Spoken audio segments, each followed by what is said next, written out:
देख रहे हैं। मैं महेश चौधरी बोल रहा हूं। आज का टॉपिक जो है फॉरवर्ड रिवर्स स्टार्टर से है।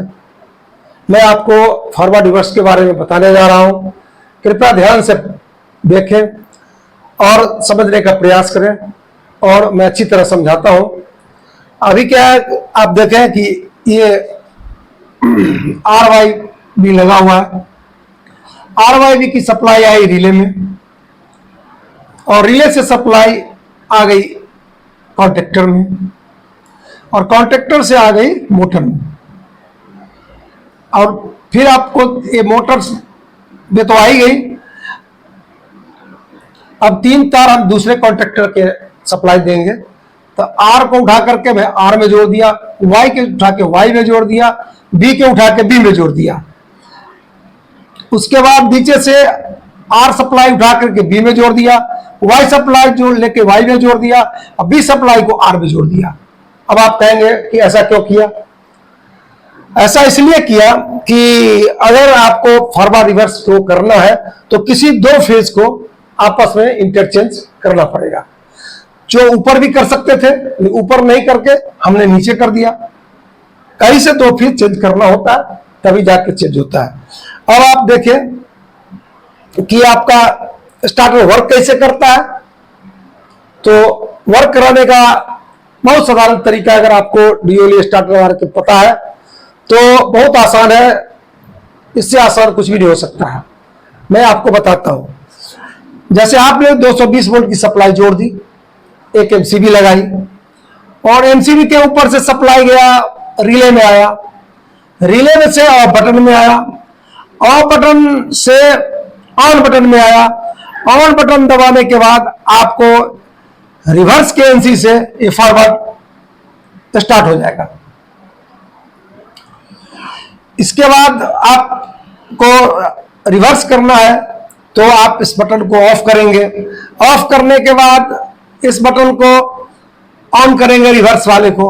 रिवर्स वाले को जैसे ही ऑन करेंगे आपका फॉरवर्ड केएनसी से रिवर्स चालू हो जाएगा।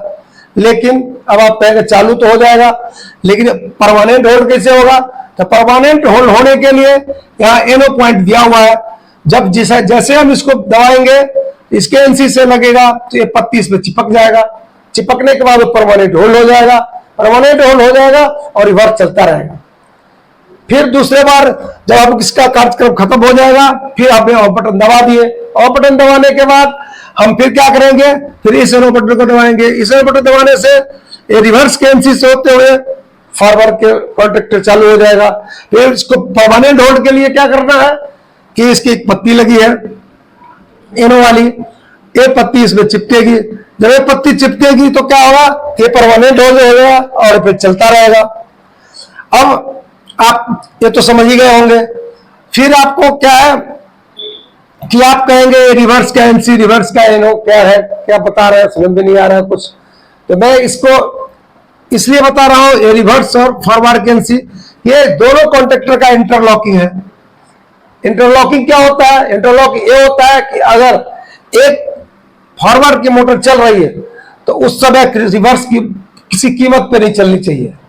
अगर ये धोखे से भी चल गई और आप वहां पे मौके पर है तो कुछ भी हो सकता है, हाथ पैर जल सकता है, आंखें जा सकता है, कुछ भी हो सकता है। इसलिए इसको इंटरलॉक करता है कि ताकि इसको दब जाने के बाद ये नहीं चलेगी। अब अंगुली साफ दबा देंगे तो चलेगी, चलेगी तो फटाका होगी। लेकिन अपने मन से नहीं चलेगी, चूंकि इसका एनसी छूट जाएगा तो इसके एनसी से चल रही है तो इसका एनसी छूट जाएगा तो ये होल्ड होगा और इसका एनसी छूट जाएगा तो ये होल्ड नहीं होगा। इंटरलॉकिंग के बारे में तो समझ गए होंगे।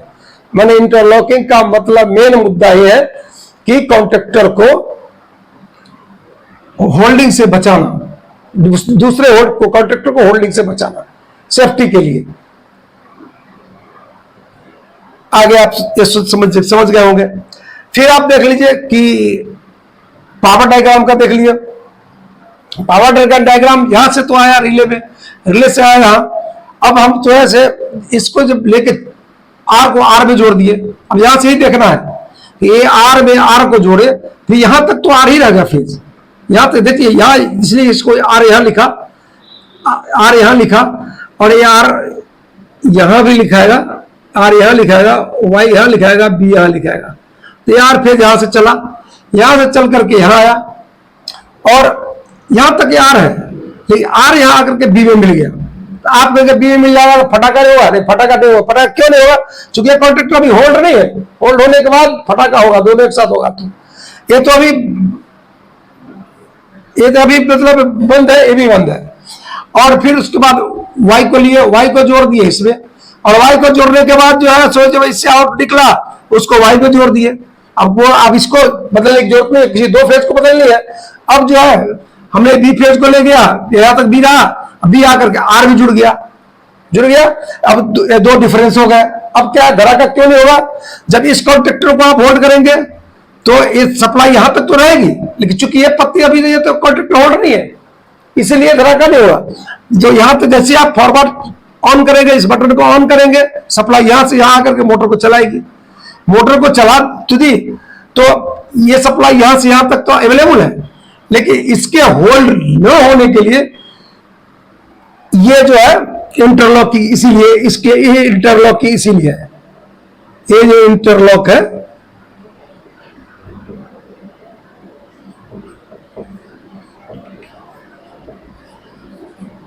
ये इंटरलॉक इसीलिए है। इसे इंटरलॉक का काम, यही इंटरलॉक का काम है, जो कि इसके एनसी से इसको चला दिया, इसके एनसी से इसको चला दिए, तो सप्लाई यहां तक तो है। लेकिन जब आप क्या तो इस तरह जो है पूरी सप्लाई जो है प्रक्रिया चालू रहेगी और आपका फॉरवर्ड रिवर्स काम करेगा। अब आप इतना तो समझ गए होंगे, और एक बार फिर मैं आपको दोबारा समझा देता हूं, समझने में अगर कोई कठिनाई हुई होगी तो आप क्या 220 वोल्ट यहां से आएगा, 220 वोल्ट से ओवरलोड रिले में जाएगा, रिले से होकर के ऑफ बटन में जाएगा, ऑफ बटन से होकर के ऑन बटन में जाएगा, ऑन बटन से होकर के इसके फॉरवर्ड के एलसी में जाएगा, फॉरवर्ड एलसी से फॉरवर्ड चल जाएगा, रिवर्स के एलसी से फॉरवर्ड चल जाएगा। फिर आप इसके परमानेंट पत्ती के लिए ये दबेगा, इसके दबने के बाद से ये चल जाएगा। फिर आपको उसको बंद करना, बंद कर देंगे, फिर रिवर्स ऑन बटन दबाएंगे, इसके थ्रू इसके एनसी फॉरवर्ड के एलसी से रिवर्स चल जाएगा। अब फिर दबाएंगे तो इसके पत्ती चिपक जाएगी, फिर इससे परमानेंट होल्ड हो जाएगा। फिर इसके बाद क्या है पूरा तो समझ गए होंगे। अगर आप नहीं समझे तो फिर एक बार और मैं बता देता हूँ, मोटा मोटी समझने की कोई तकलीफ नहीं होगी। आपको ये करना है कि यहां से उठाना है सप्लाई, इसको उठा करके रिले में देना है, रिले सप्लाई कॉन्ट्रैक्टर में देना है, इस कॉन्ट्रैक्टर सप्लाई मोटर को देना है, यहां से लेकर के इस तीनों तार को यहाँ दूसरे कॉन्ट्रैक्टर में जोड़ना है, इस कॉन्ट्रैक्टर उठा करके इस कॉन्ट्रैक्टर जोड़ना है, लेकिन दो फेज पलटी करना है, दो फेज आर को बी को पलटी करना है, इस इधर जो अलग अलग जोड़ना है, और फिर इसको सीधा मोटर में जोड़ना है। समझ गए होंगे? फिर नहीं समझे होंगे तो फिर मैं आप कमेंट में लिखेंगे, फिर मैं दोबारा समझाऊंगा, लेकिन इससे बढ़िया आप समझाना बहुत मुश्किल काम है। मैंने आपको बहुत अच्छी तरह से समझाया हूं। धन्यवाद, धन्यवाद। अगर आप चैनल पर नए हैं तो सब्सक्राइब करें, लाइक करें, कमेंट करें। धन्यवाद।